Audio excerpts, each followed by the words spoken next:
Sarah Martinez had always been the kind of girl who turned heads without trying. With her warm brown skin, naturally curly hair that caught the light just right, and eyes that sparkled with intelligence, she possessed a quiet magnetism that drew people in. But what made Sarah truly special wasn't her beauty. It was the fire burning inside her. She grew up in a cramped two-bedroom apartment in East Oakland, California, where the sound of sirens mixed with children's laughter and the smell of her mother's empanadas drifted through thin walls. Her parents, Miguel and Rosa Martinez, had immigrated from Mexico with nothing but dreams and calloused hands ready to work. Miguel spent his days laying concrete under the brutal California sun, his back aching more each year. Rosa cleaned office buildings downtown, leaving before dawn and returning after dark, her fingers cracked from industrial cleaning chemicals. They didn't speak perfect English, but they spoke perfect love when it came to their daughter's future. Mija, Rosa would say every morning, pressing a worn $20 bill into Sarah's palm. Education is the only thing they can never take from you. Study hard. Sarah never forgot those words. While other kids in her neighborhood got caught up in drama or gave up on school, she buried herself in books. Her bedroom was a shrine to learning, textbooks stacked like towers, handwritten notes taped to walls, and a desk lamp that stayed on long into the night.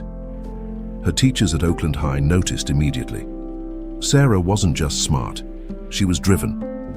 When other students complained about homework, she asked for extra credit.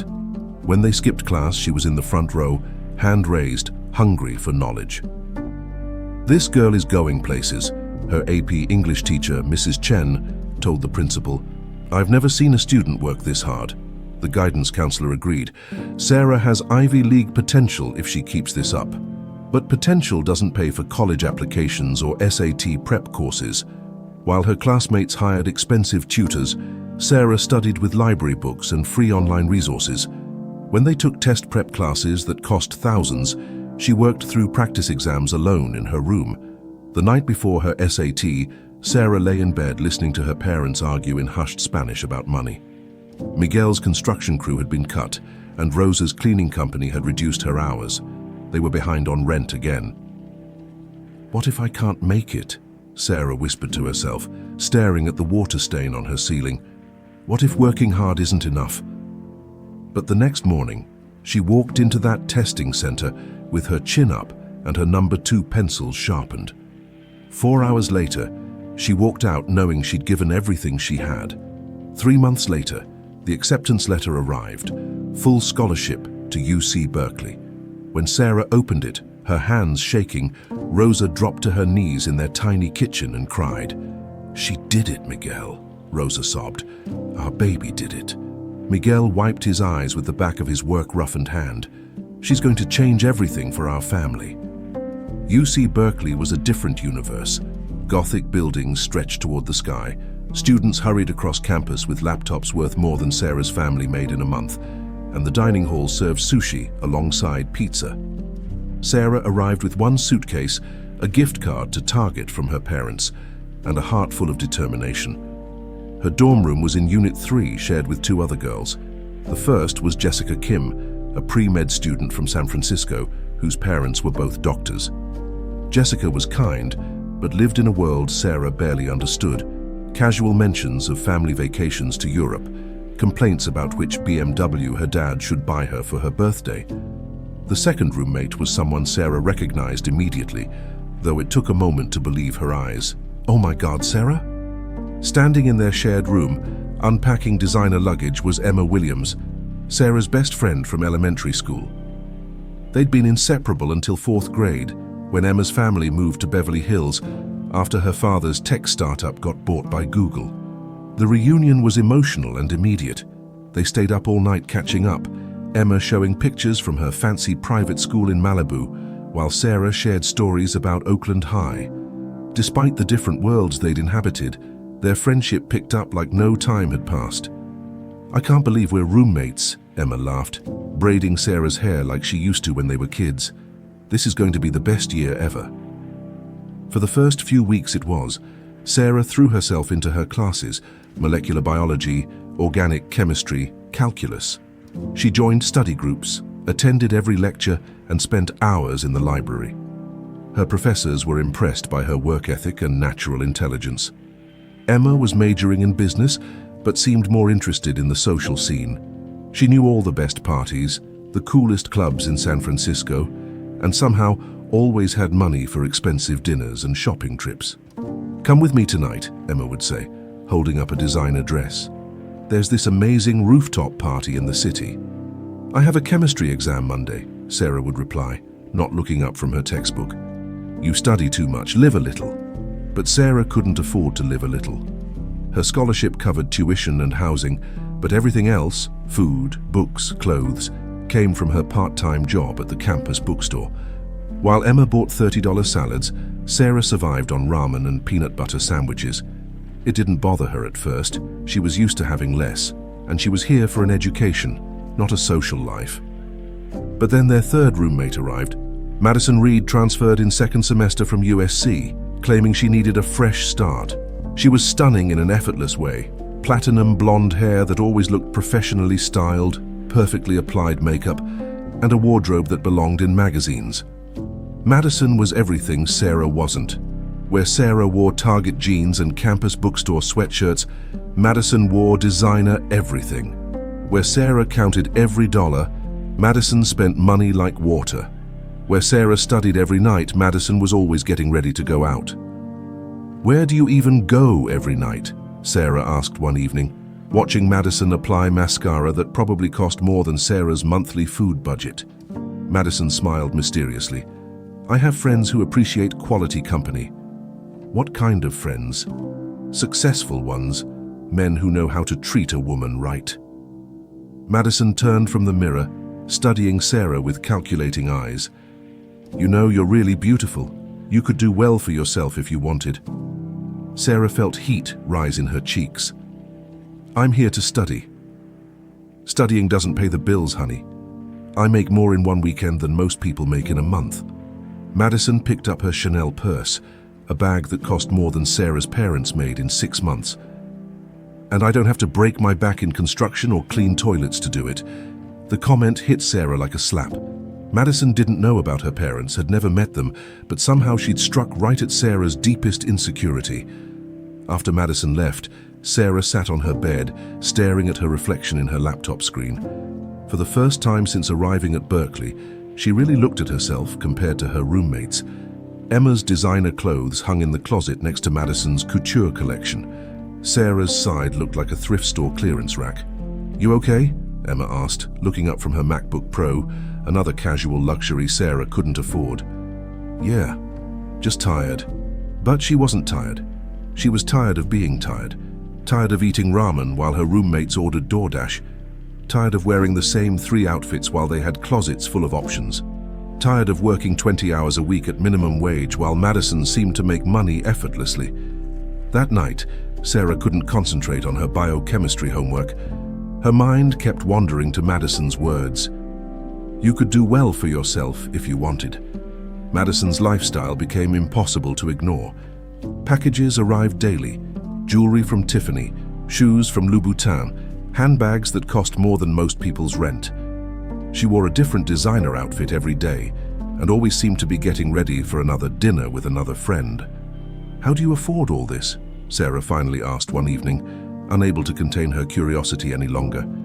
Madison was applying lipstick in their shared mirror, preparing for another night out.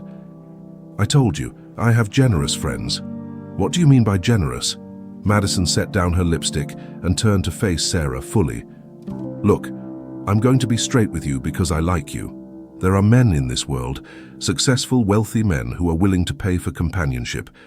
Not what you're thinking," she added quickly, seeing Sarah's expression. "Just dinner, conversation, maybe some travel. They're lonely. I'm beautiful. Everyone wins." Sarah's stomach churned. "That sounds like what?" "Like using my natural assets to create opportunities."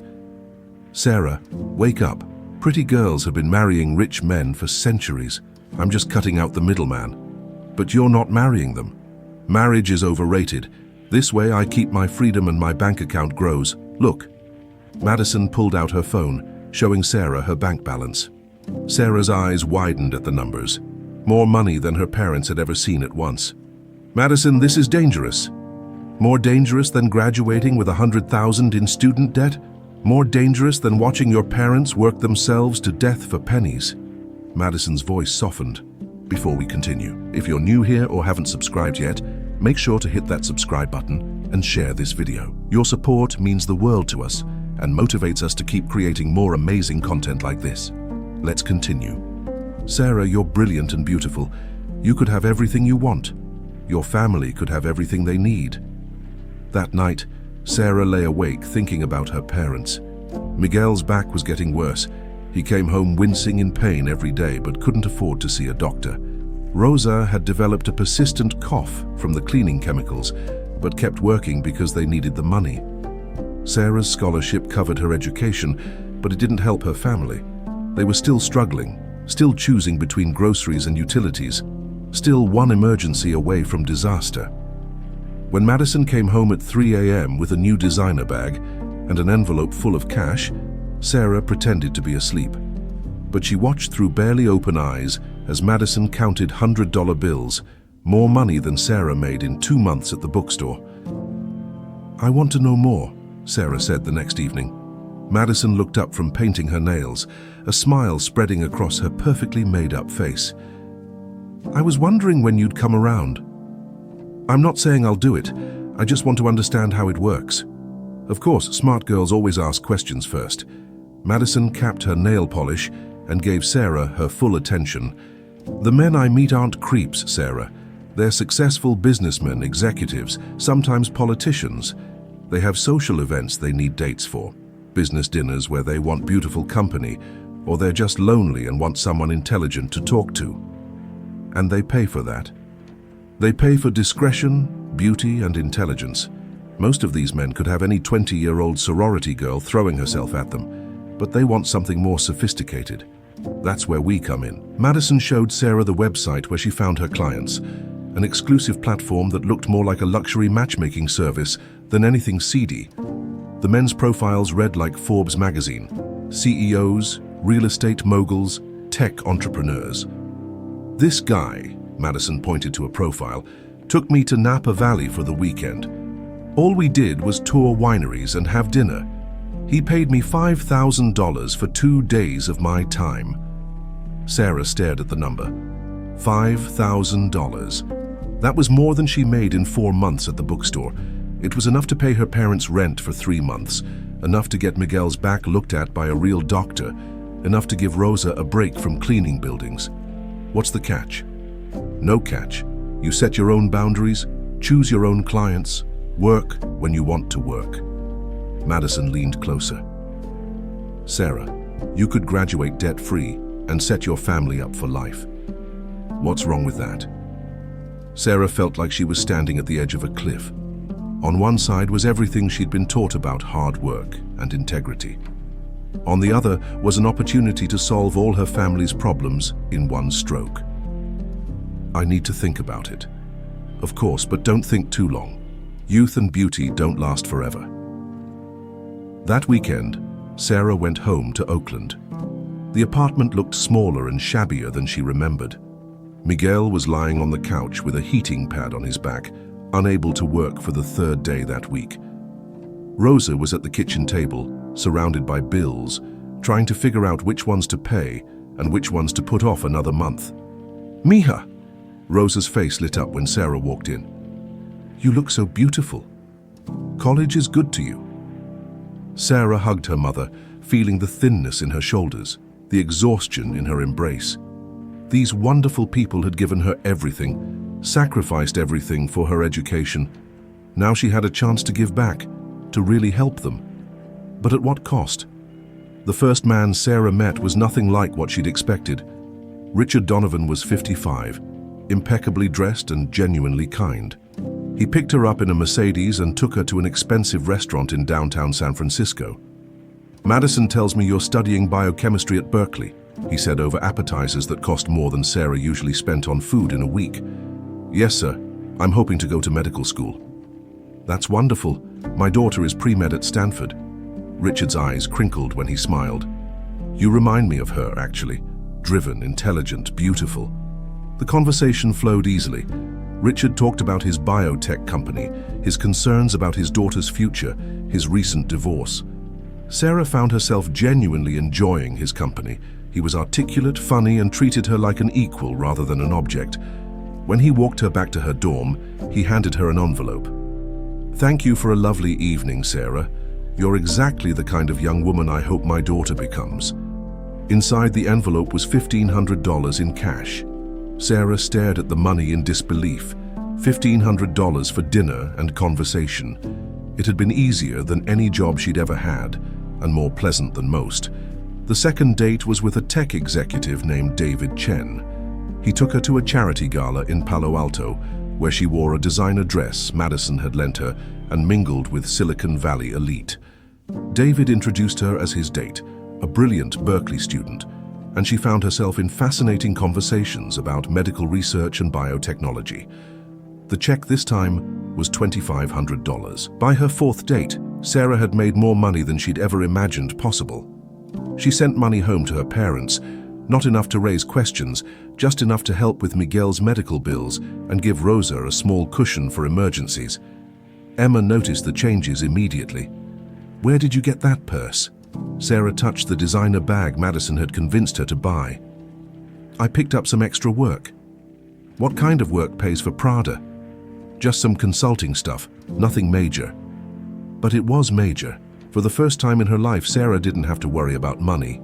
She could buy groceries without checking prices, could order textbooks without putting them on credit cards, could even send her parents a little extra without explaining where it came from. The work felt professional, almost respectable.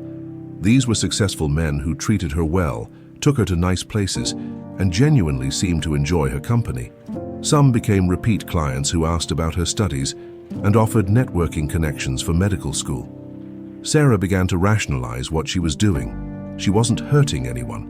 She was using her natural advantages, beauty and intelligence, to create opportunities. Rich men had been taking care of beautiful women for centuries.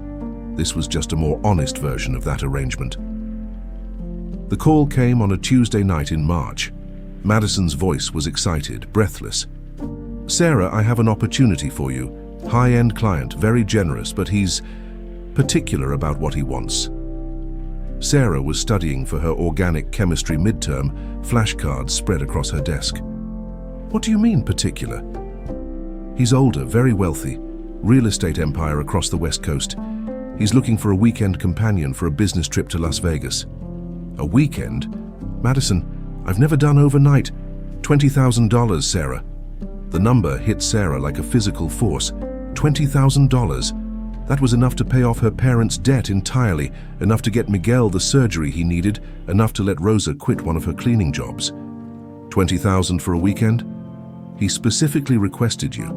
Apparently David Chen recommended you highly. Madison's voice dropped to a conspiratorial whisper. "Sarah, this could set you up for life. One weekend." Sarah's hands trembled as she held the phone. One weekend, $20,000, all her family's problems solved. What exactly does he expect? "I don't know all the details, but Sarah, for $20,000, Madison's meaning was clear. Sarah closed her eyes, seeing her father's face twisted in pain, her mother's hands raw from chemicals, the stack of medical bills on their kitchen table. "I'll do it." His name was Robert Kane, and he was everything Madison had promised and more. 62 years old, silver-haired, with the kind of confidence that came from decades of getting everything he wanted. His suite at the Bellagio was larger than Sarah's family's entire apartment. "You're even more beautiful than David described," he said, handing her a glass of champagne that probably cost more than her monthly food budget. "Before we continue, if you've made it this far and haven't subscribed yet, why not? We pour our heart into every video, and your one click means more than you know. Subscribe and share. It's the fuel that keeps us going." Let's continue. The first night was dinner and shows, conversation and expensive wine. Robert was charming, intelligent, and generous with his stories about building his real estate empire from nothing. Sarah found herself almost forgetting why she was there. But the second night, everything changed. "I've enjoyed our time together, Sarah," Robert said as they returned to his suite. Now I'd like to enjoy it more intimately." Sarah's stomach dropped. She'd known this moment might come, had prepared herself mentally, but actually facing it felt impossible. "Mr. Kane, $20,000, Sarah. For one night. That's more than most people make in 6 months." His voice was still gentle, but there was steel underneath. "Surely that's worth a few hours of your time." Sarah thought about her parents. $20,000 would change their lives. Her father could get surgery, her mother could quit her back-breaking job, they could finally have some security. "Okay," she whispered. The next few hours were the longest of Sarah's life. She tried to disconnect, to think about anything else, her parents, her studies, her future. When it was finally over, Robert handed her the envelope without ceremony. "You're a smart girl, Sarah. Don't let sentimentality hold you back from success." Sarah flew back to San Francisco in first class, the envelope of money burning in her purse. $20,000, her family's salvation, but she felt hollow, used, fundamentally changed. Emma knew something was wrong the moment Sarah returned to campus. "You look terrible. Are you sick?" Sarah wanted to tell her everything, about the money, the men, the choice she'd made. But how could she explain that she'd traded pieces of herself for her family's financial security? Just tired from studying. But Sarah wasn't studying anymore. She'd missed 3 days of classes for the Las Vegas trip, and concentrating on biochemistry felt impossible when her phone kept buzzing with new opportunities. Madison had been right. Word had spread about Sarah's professionalism and discretion. High-end clients were requesting her specifically. The money was intoxicating. Within a month, Sarah had made more than her parents made in a year. She moved out of the dorm and into a luxury apartment near campus. She bought a car, designer clothes, and sent home enough money to completely transform her family's life. Miguel got his surgery. Rosa quit her worst cleaning job. They moved to a better apartment in a safer neighborhood. When Sarah called home, her parents sounded happier than she'd heard them in years. "Mija, I don't know how you're making this money with your studying," Rosa said during one of their weekly calls, "but you're an angel. Your father is walking without pain for the first time in years." Sarah's grades began to slip. She missed labs, skipped study groups, and barely kept up with assignments. Her professors expressed concern, but Sarah brushed them off. She was making more money than most of them would ever see. What did grades matter? Emma tried to intervene. "Sarah, what's going on? You're never here, you're failing classes, and you won't talk to me." "I'm fine, Emma, just busy with work." "What work? You're being secretive about everything. Not everything is your business." The friendship that had sustained Sarah through her transition to college began to crumble. Emma represented the person Sarah used to be, studious, innocent, focused on the future. Now that person felt like a naive child. The call that changed everything came on a Thursday evening in late April. Madison's voice was shaky, panicked. "Sarah, we have a problem. Robert Kane is in the hospital." Sarah's blood went cold. "What happened?" "Heart attack. He's dying, Sarah, and he's asking for you." Sarah's hands trembled as she held the phone. "Why is he asking for me?" "I don't know. But Sarah, this could be it. Your big break. If you're the last person he sees." Madison's voice trailed off, but the implication was clear. Sarah's stomach churned. The idea of seeing Robert again, especially in his final moments, felt unbearable. But a dying man with a real estate empire worth hundreds of millions. "I can't, Madison."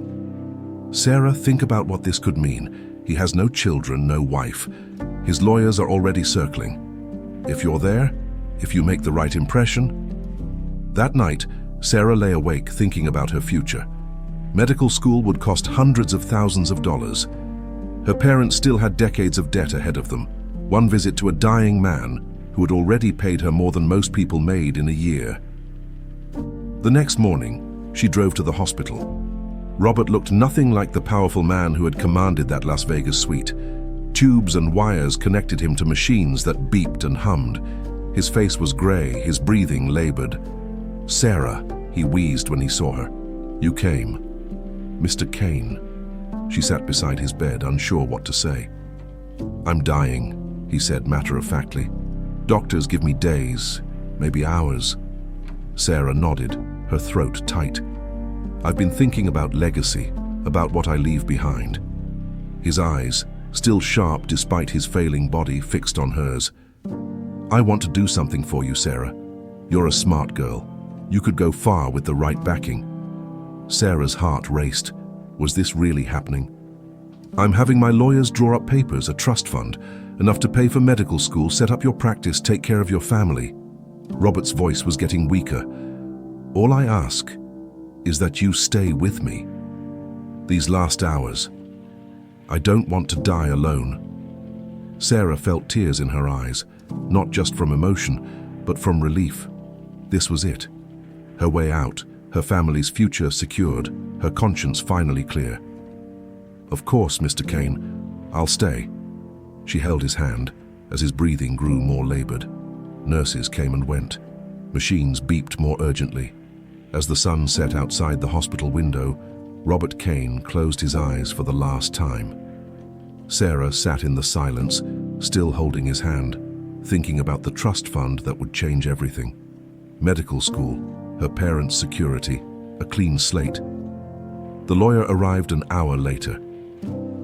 "Ms. Martinez, I'm James Morrison, Mr. Kane's attorney." Sarah looked up, hope and anticipation written across her face. "Yes, Mr. Kane mentioned a trust fund." Morrison's expression was puzzled. "I'm sorry, what trust fund?" Sarah's heart stopped.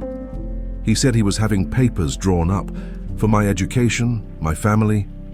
Morrison shook his head slowly.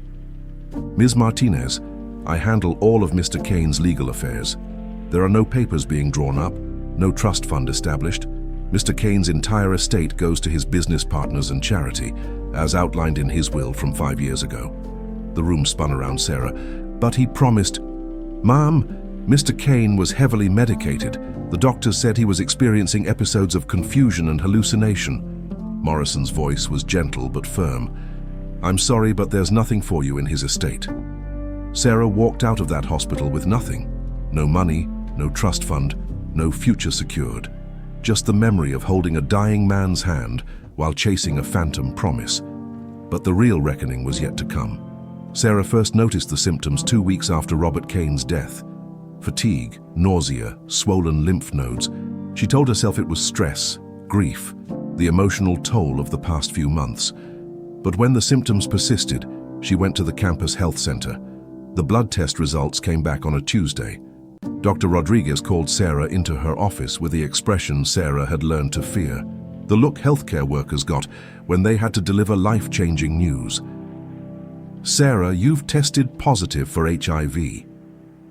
The words hit her like a physical blow. HIV. The virus that had killed millions, that turned routine infections into death sentences, that carried a stigma she wasn't prepared to bear. "That's impossible," Sarah whispered. "I'm careful. I use protection. HIV transmission can occur even with protection if it's not used consistently or correctly," Dr. Rodriguez said gently. "The important thing now is that we caught it early. With proper treatment, HIV is no longer the death sentence it once was." But treatment was expensive. Even with her student health insurance, the medications would cost thousands of dollars a month. Money Sarah no longer had, now that her source of income had dried up with Robert Kane's death. She called Madison immediately. "HIV." Madison's voice went cold. "Sarah, I can't have you around if you're positive. I have to protect my business, my other girls." "Madison, I need help. The medication—" "I'm sorry, but you need to figure this out on your own. And Sarah, don't mention my name to anyone. We were never friends." The line went dead. Sarah sat in her luxury apartment, the apartment she could no longer afford, and felt the weight of her choices crushing down on her. She'd traded her future for money that was already gone, her health for opportunities that had evaporated, her integrity for promises that were never real. There was only one person left to call. Emma was walking across campus when she saw Sarah sitting on a bench outside the library. At first, she almost didn't recognize her former roommate. The designer clothes were gone, replaced by old jeans and a Berkeley sweatshirt. The perfect makeup and styled hair had given way to a natural look that reminded Emma of the girl she'd first met in their dorm room. But it was Sarah's eyes that stopped Emma in her tracks. They held a pain so deep, so profound, that Emma's anger about their broken friendship melted away instantly. "Sarah?" Sarah looked up, and Emma saw tears streaming down her face. "Emma, I'm so sorry. I messed everything up. I lost myself, lost you, lost everything." Emma sat down beside her without hesitation. What happened? Through tears and broken sentences, Sarah told her everything. The men, the money, the choices that had seemed so reasonable at the time, the diagnosis that had shattered her illusions about easy money and quick fixes. "I don't deserve your help," Sarah finished. "I turned my back on you, on everything I was raised to believe in. I chose money over friendship, over my own values." Emma was quiet for a long moment, processing the magnitude of what Sarah had shared. Then she put her arm around her former roommate. "You made mistakes, Sarah, but you're still my friend. And friends don't abandon each other when things get hard." Emma helped Sarah move back into the dorms, not their old room, but a single room in a quiet building where Sarah could focus on healing. More importantly, Emma made a call to her parents. Dr. and Mrs. Kim didn't ask many questions when Emma explained that her friend needed help with medical expenses. They'd raised their daughter to value compassion over judgment, and they could hear the urgency in Emma's voice. "How much does she need?" Dr. Kim asked simply. Within a week, Sarah's medical treatment was fully funded. The Kims' generosity, given freely without strings attached, stood in stark contrast to every transaction Sarah had made over the past year. "Why?" Sarah asked Emma through tears. "Why would your family help me after what I did?" "Because that's what families do," Emma replied, "and your family." Recovery wasn't just medical, it was spiritual, emotional, and academic. Sarah had to rebuild every aspect of her life she'd let crumble during her months of chasing easy money. Her grades were salvageable, but barely. She'd missed too many classes, fallen too far behind in her major coursework. Her pre-med dreams seemed impossible now. Medical school admissions committees wouldn't look favorably on her academic record, and she couldn't risk patient care with her HIV status complicating things. Our choices felt unbearable. "I keep thinking about who I used to be," Sarah said one evening as they walked around campus. "That girl who studied by candlelight, who believed hard work was the only honest way to succeed." If you're new here or haven't subscribed yet, make sure to hit that subscribe button and share this video. And just like this story, I have another exciting story for you. Just click on the video on your screen. I'll be waiting for you.